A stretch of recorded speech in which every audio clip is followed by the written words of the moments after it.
नमस्कार, आदाब। सत्य हिंदी के सभी दर्शकों का स्वागत है। मेरे YouTube station Smita Sharma journalist पर भी आप ये खास चर्चा देख रहे हैं। और आज हम बात कर रहे हैं तमिलनाडु की, क्योंकि वहाँ पर बीजेपी को बड़ी उम्मीदें थी कि वहाँ कमल खिलेगा इन चुनावों में। ऐसा नहीं हुआ, उनका खाता तो नहीं खुला। लेकिन और अन्नामलाई को एक बड़े नाम के तौर पर वहाँ पे प्रोजेक्ट किया गया। वोट शेयर में जो है उनका निश्चित रूप से एक बढ़ोतरी देखने को मिली है। और वहाँ की राजनीति को समझने के लिए इस वक्त हमारे साथ वो शख्स हैं जो एक बहुत ही भारी मार्जिन के साथ तमिलनाडु में जीत हासिल करने में कामयाब रहे। हम बात कर रहे हैं शशिकांत सेंथिल की। और 5,72,000 से ज़्यादा का इनका वोट मार्जिन रहा इनकी सीट पर। कंग्रेचुलेशंस। और वो इतनी बड़ी एक मार्जिन हो जाएगी कि आपको ये लगा था अपनी सीट पर? नहीं, मुझे तो नहीं लगा था, मगर लोग बोल रहे थे आपका गुड मार्जिन से जीतेंगे आप, मगर ये तो मैं भी एक्सपेक्ट नहीं किया था। And it is only shows the amount of confidence and affection the people of my constituency have on me. दर्शकों को ये आप बता दें जिन्हें नहीं पता, क्योंकि काफ़ी दफ़ा होता है कि नॉर्थ इंडिया के जो हमारे दर्शक हैं वो सदर्न इंडिया के डेवलपमेंट्स को नहीं फॉलो करते हैं। इनका एक बहुत दिलचस्प करियर ट्रैक रहा है। ये एक्चुअली IAS ऑफिसर थे कर्नाटक काडर से, और बाद में जब कांग्रेस के साथ जुड़े तो इनफैक्ट कर्नाटक में जो कांग्रेस वॉर रूम है उसके आप इंचार्ज भी रहे थे। हाँ। तो ब्यूरोक्रेसी से पॉलिटिक्स में आने का फैसला क्यों किया? तो ब्यूरोक्रेसी में आने के पहले एक स्टोरी है, क्योंकि मैं एक वेरी हम्बल बैकग्राउंड से आता हूँ और हमारे ब्यूरोक्रेसी तक पहुँचना भी बहुत डिफ़िकल्ट चीज़ था एक ज़माने में। तो हम एक 50 साल में हम इस लेवल तक आए, उसके लिए सिर्फ हम कारण नहीं हैं, बल्कि एक पॉलिटिक्स था, एक सपोर्ट सिस्टम था, एक आइडिया ऑफ इंडिया था जिसने हमको उधर तक लेके आया, जितना वो इनइक्वल सोसाइटी में हमको आगे बढ़ा के लेके आया। तो we are a product of that politics. And bureaucracy में जब मैं था, it was always about doing what I can do. मेरी जो पाथ है उसमें हम क्या कर सकते हैं, तो मैं ज़्यादातर बहुत उसमें सक्सेसफुल भी रहा ब्यूरोक्रेसी में, क्योंकि वहाँ पे भी मुझे बहुत प्यार मिला और लोग मुझे बहुत मानते थे। बट 2002 से जब हम पढ़ रहे थे इस देश में, हम दूसरे एक पॉलिटिक्स में हमको देखने मिला, और वो पॉलिटिक्स एक डिफरेंट टाइप का पॉलिटिक्स था। वो इंटीग्रेटिव पॉलिटिक्स नहीं था, वो डिवाइसिव पॉलिटिक्स था। तो गुजरात में जब गोधरा इंसिडेंट हुआ था, तब से मेरे मन में माइंड में ये था, ये एक चुनाव में जीते हुए एक सरकार वैसे इंसिडेंट में कैसे भाग ले सकती है, या how was it possible even to allege that the government can do this. तो I started watching that politics. And जब 2014 में जो व्यक्ति उसमें प्राइमरी अलेज्ड पर्सन था, जब वो इस देश का प्राइम मिनिस्टर बना, और बना भी ऐसा with a lot of manoeuvring, and I was very apprehensive कि इस देश का जो आइडिया है वो भी डिस्टर्ब होगा। और 2014 से 2019 तक मैं उनका पॉलिटिक्स, बीजेपी का पॉलिटिक्स को बहुत क्लोजली देखने लगा, और मुझे इतना समझ में आया कि ये जो पॉलिटिक्स है ये एक मेजॉरिटेरियन पॉलिटिक्स है, फासिस्ट पॉलिटिक्स है, और इसके रिजल्ट तो कोलैटरल डैमेज ही होगा। फिर 2019 में जब उन्होंने वापस आया और with a bigger vote share, that is when I thought it is now my turn to protect the politics which brought me up. तो अगर कुछ चीज़ को हम चाहते हैं उसको प्रोटेक्ट भी करना पड़ेगा। तो और इस प्रोटेक्शन की बात आपने अपने शपथ ग्रहण के दौरान की, बिकॉज आपने बात की कि हमें हमारे दलितों को, मार्जिनलाइज्ड को, आदिवासियों को हमें प्रोटेक्शन देने की ज़रूरत है। तो it was a conscious call for you. I during my oath taking I told that we should stop this atrocities against जो माइनॉरिटीज़, दलित्स और आदिवासीज़ के ऊपर खासकर अभी चल रहा है, फिज़िकली, मेंटली, और उसके द्वारा जो पॉलिटिक्स में इलेक्शन जीतने का एक सिस्टम है उसको हमको बंद करना है करके मैंने एक स्लोगन दिया था यहाँ। मैं काफ़ी सालों से क्योंकि पॉलिटिक्स कवर कर रही हूँ, वैसे तो मुझे कोई आपत्ति नज़र नहीं आती है कि आप ये बातें ओथ टेकिंग के वक्त आप उठाते हैं, लेकिन एक जो पहले पॉलिटिक्स का दौर था उसमें usually oath taking used to be a simple affair. अब लोग एक पॉलिटिकल स्टेटमेंट बनाने लगे हैं उसके ज़रिए, भले ही वो असदुद्दीन ओवैसी साहब talks about Palestine during that, आप बात कर रहे हैं। क्या ये ज़रूरी हो गया है करना, गिवन कि क्योंकि इतना पोलराइज्ड हो गया है आज की तारीख में, खुद पार्लियामेंट भी, सदन में गरिमा नज़र नहीं आती है, या एक पॉलिटिकली एक जो है क्या ज़रूरी है इस वक्त इस तरह के स्टैंड्स लेना इवन ड्यूरिंग ओथ टेकिंग? अभी ये ज़रूरी हो गया है क्योंकि अभी हम देख रहे हैं ना लास्ट पार्लियामेंट भी कितना वन साइडेड हुआ था, सबका वॉइसेस का प्लेटफॉर्म नहीं मिल रहा था। Mics were switched off, people were sent out, 150 MPs were suspended। तो आजकल के ज़माने में अभी ऐसे सिचुएशन हो गया कि हमको जो भी प्लेटफॉर्म मिलता है वहाँ से हमको बोलना पड़ रहा है, और दूसरी तरफ वहाँ पे जितना भी वॉइस है उसमें पूरा हेट ही फैला जा रहा है। जब लोग बोलते हैं बहुत very polarising slogans, why don't we say something for the our own people? इसमें पोलराइजिंग की बात कुछ नहीं है, ये एक बेसिक नेसेसिटी है, और जब किसी के ऊपर एट्रॉसिटी चलता है उसको बंद करने के लिए हमको वॉइस उठाना ही पड़ेगा, जो वो पार्लियामेंट के अंदर हो बाहर हो। कोई आपको लग रहा है कि कुछ बदलेगा? जो हमने विंटर सेशन ऑफ पार्लियामेंट में, खैर उस वक्त तो आप थे नहीं, लेकिन उस वक्त जैसा 150 लगभग पार्लियामेंटेरियंस को सस्पेंड कर दिया गया, ओम बिरला जी ही स्पीकर थे, और अभी भी जो एटीट्यूड नज़र आ रहा है कि दूसरे पार्लियामेंटेरियंस को चुप होकर बैठ जाइए, दीपेंद्र हुड्डा को बोल रहे हैं, या माइक ऑफ करने की बात आ रही है, क्या कुछ बदलेगा विद द फैक्ट कि ऑपोजिशन की नंबर्स इंक्रीज हुई हैं? नहीं, उनके तरफ से कुछ नहीं बदलेगा।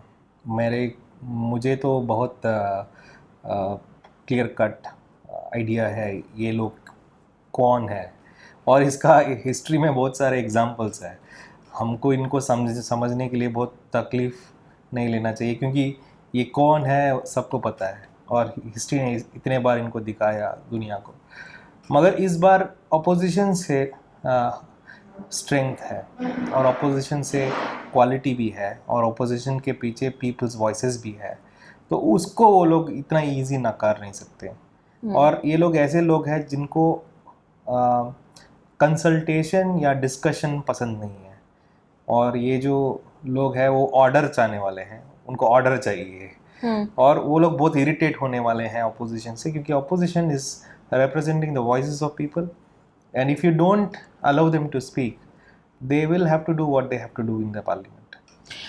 तमिलनाडु के अंदर में बीजेपी का वोट शेयर बढ़ा है, डबल डिजिट हो गया है, और एक तरीके से जो बाइपोलैरिटी देखने को मिल रही थी ज़्यादातर कि AIADMK या DMK, वो बाइपोलैरिटी भी आज की तारीख में वहाँ पर नहीं है।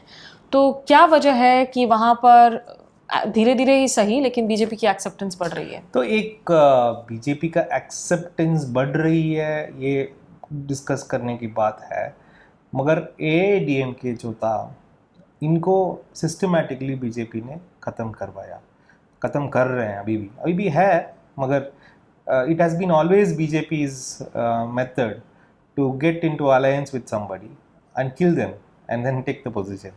It has happened in Orissa, it has happened in West Bengal, it has happened everywhere।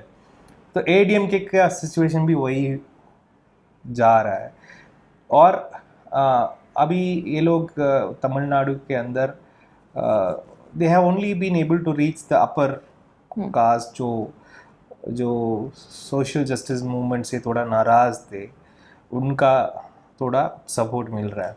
मगर अभी ये जो नंबर दिखा रहे हैं ये एक्चुअल नंबर नहीं है, क्योंकि इनके साथ अभी एक बहुत बड़ा पार्टी था, Pattali Makkal Katchi PMK, which is a very caste, उनका 23 अराउंड पॉपुलेशन है, और उनका वोट शेयर, जैसे मेरे कॉन्स्टिट्यूंसी में बीजेपी के जो भी वोट पड़ा वो PMK के वोट था। तो I don't think that is the exact number और figure, but because of AIADMK's weakness there is a little bit of shift. But जैसे ही AIADMK वापस अलाइव हो जाएगा, या उनको उस स्पेस को अगर कोई और पार्टी लेंगे, जैसे कांग्रेस भी ले सकता है, I don't think Tamil people are ready for or never will accept BJP's ideology. What will it take ताकि कांग्रेस की जो है वहाँ पर प्रेजेंस और मजबूत हो सके? नहीं, कांग्रेस को बहुत सारे काम करना पड़ेगा क्योंकि कांग्रेस ऑर्गेनाइजेशनली वहाँ वीक हो गए थे।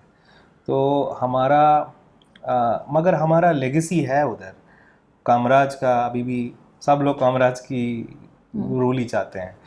तो लेगेसी है, काडर भी है, हमको ऑर्गेनाइजेशन को स्टडी करना पड़ेगा। तो उसके लिए हमको इंटरनली बहुत काम करना पड़ेगा। तो वो हम काम शुरू कर दिए ऑलरेडी, वो भी होगा मेरे हिसाब से। That will also shortly happen. जैसे एक लास्ट इश्यू, बिकॉज नीट का इश्यू लगातार गरमाया हुआ है। इस मुद्दे पर आज आप लोग इनफैक्ट चाह रहे थे कि डिस्कशन हो, जो होने नहीं दिया गया। एंड तमिलनाडु एक ऐसा स्टेट है जो लगातार इनफैक्ट वो नीट के खिलाफ रेजोल्यूशन भी पारित कर चुका है कि नीट को स्क्रैप किया जाए, ओल्ड एग्जाम से जो फॉर्मेट है आप उसको लेकर आएँ।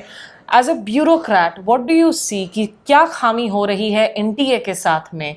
एनटीए की सिस्टमिक क्या गड़बड़ी है? क्या एनटीए को पूरी तरह से स्क्रैप कर देना चाहिए? Bureaucrat is that is one part, but we have a larger problem with NEET. You know, as I told you, I come from a very humble background, and without a kind of politics, my positioning here would not have been possible. जैसे civil service में भी मेरा अच्छा rank था, and क्यों मगर 50 years पहले ये सब पॉसिबल ही नहीं था। तो अभी जो मेरिट के ऊपर हम एक सोसाइटी जो बना रहे हैं, मेरिटोक्रेसी जो बोलते हैं, वो मेरे हिसाब से एक अच्छी तरीका नहीं है सोसाइटी को स्ट्रक्चर करना। क्योंकि ये जो मेरिट का आइडिया जो है, जो इवन मिडिल क्लास ले चुका है, हाँ पैसा इम्पोर्टेंट नहीं है, मेरिट इम्पोर्टेंट है। मगर पैसा जितना चांस के द्वारा आता है आपके लाइफ में, लाइक आप किसी अमीर माँ बाप का बच्चा पैदा होते हैं, तो माने उसके लिए आप कुछ नहीं किए, माने वो बाई चांस हुआ है, प्रिविलेज था, तो अभी उसको प्रिविलेज मानते हैं। मगर मेरिट जो है वो भी आता है किसी अच्छे माँ बाप के घर में पैदा होने से ही आता है। ऐसे नहीं है आप कहीं प्लेटफॉर्म में पैदा हो गया और आपको मेरिट मिल गया। तो ये मेरिट भी चांस का आइटम ही है ना, ये पूरा आपका ये नहीं है, इसका बहुत कॉम्बिनेशन है। तो मेरिट को अभी सेंटर में रख के ये लोग एक सोसाइटी को बढ़ाना चाहते हैं। It is very similar to a modern caste system by which you can filter out all the under privileged. अब तमिलनाडु में देखिए, हमारा एक सिस्टम था जहाँ पे हमारे गवर्नमेंट स्कूल के बच्चे डॉक्टर बनते थे और बहुत बढ़िया डॉक्टर बनते थे। जैसे मैंने आईएएस में देखा, जो बेस्ट आईएएस ऑफिसर्स होते थे वो ग्राउंड से आते थे, हिंदी मीडियम से आते थे। तो अभी इस एग्ज़ाम को या मेरिट ओरिएंटेड एग्ज़ाम को रख के इन लोगों को कम्प्लीटली फिल्टर आउट कर दिया, क्योंकि ये लोग कभी एक कोचिंग सेंटर्स या उसमें नहीं जा पा रहे हैं। अभी इवन आईएएस में वही प्रॉब्लम हो रहा है, और पूरा एमबीए और people who have done in big institutes have started coming back. So this is the new age discriminative system. So we have a larger problem with NEET. Tamil Nadu said no to NEET because of this issue, because it is not getting representation. Everybody is not getting representation in the system. The A.K. Rajan committee has a beautiful report on how these people have been discriminated. Now coming to the second part of the practicality of doing such a big exam. You know, all over the world, wherever you have had such an objective oriented big exam, it has always failed. And India, हमारे capabilities सबको पता है, administrative capabilities कितना है। ये paper leak ये सब होना ही है। It is a recipe for disaster. जैसे वो NRC करने लगे, वो एक recipe for disaster था। सिमिलरली यही नहीं, जैसे यूपीएससी एग्जाम्स में तो इतने कॉमनली नहीं आते हैं पेपर लीक के खबरों के। एग्जाम नो, यूपीएससी एग्जाम 1 साल चलता है, बहुत सारे स्टेजेस रहते हैं, एक पेपर से कोई ऊपर या नीचे नहीं जाता है। एक प्रिलिमिनरी रहता है, उसके बाद आपको मेन एग्जाम में लेना पड़ेगा, मेन एग्जाम में रिटर्न आंसर्स लिखना पड़ेगा। ये सब आप फेक करने का इजी नहीं है। फिर वो इंटरव्यू भी रहेगा आपका, you can fake the system. But this large scale objective type exams जो है, it is made for discrimination.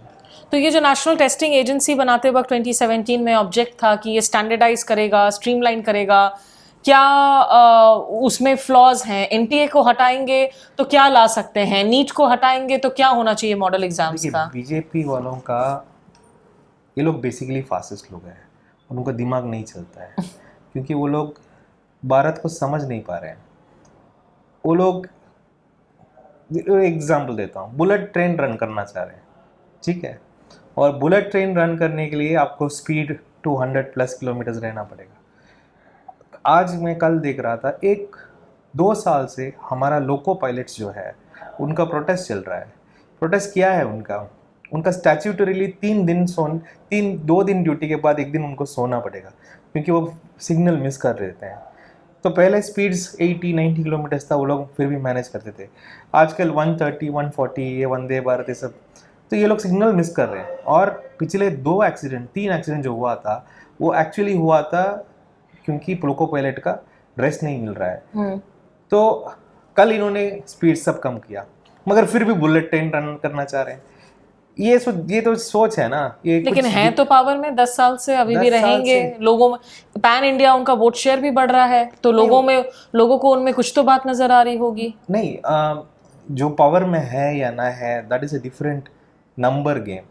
इसकी मतलब ये नहीं है ये लोग अच्छे कर रहे हैं या लोग उनके ऊपर ऐसे कॉन्फिडेंस दिखा रहे हैं, ऐसे नहीं है। See, all these majoritarian regimes, they work on fear. आपको कॉन्फिडेंस से नहीं वो आते हैं, आपके डर से आते हैं, आपको डराते हैं। हम नहीं आएंगे तो वो थोड़ा ऊपर आ जाएंगे, नीचे हो जाएंगे, तो हमको, तो ये लोग दूसरे के डर से जीते हैं। तो इनका कुछ जीतने का और हारने का भारत का कुछ कंपैरिजन ही नहीं है। तो मेरे हिसाब से they don't understand these things. NRC करें, क्या एनआरसी करें? अगर जो अभी ब्रिज के नीचे जो सो रहा है उसके साथ जाके आप डॉक्यूमेंट्स पूछेंगे उसको, क्या डॉक्यूमेंट देगा वो? और पूरा आप गए किसी को टारगेट करके, और आया क्या? असम में भी क्या हुआ, इन्होंने सीएए लगाने के लिए सर्वे किए, आया क्या? कुछ 15-20 हिंदू लोग को पकड़ा, तो अभी स्टॉप कर दिए। तो ये लोग ये समझ नहीं पाते हैं भारत में क्या कर सकते हैं, क्या नहीं कर सकते हैं, क्या सही है, क्या गलत है, हमारा प्रायोरिटीज क्या है। ये सब इवेंट मैनेजमेंट करने का लोग है और इवेंट ही मैनेज करते हैं। और जबकि जो शायद होना चाहिए था अभी तक, सेंसस हमारा अभी तक पेंडिंग है। पेंडिंग है। कितनी प्रॉब्लमैटिक है ये बात कि हमारा बहुत सेंसस नहीं हुआ है। प्रॉब्लमैटिक है, किसी को पता ही नहीं है क्या है अभी, क्या चल रहा है। हमारा जो पूरा इंडिसेस जो है पॉवर्टी के ऊपर, सबको, किसी के ऊपर डेटा नहीं है। In fact they were shameless to even tell in the parliament that we don't have data. तो इन लोगों का जो करना चाहिए वो नहीं कर पा रहे हैं। जो बच्चों को जॉब्स दिलवाना चाहिए वो नहीं करवा रहे हैं। पूरा micro and small medium industries को बर्बाद ही कर दिया ये लोग ने। अभी they want to where will they get jobs.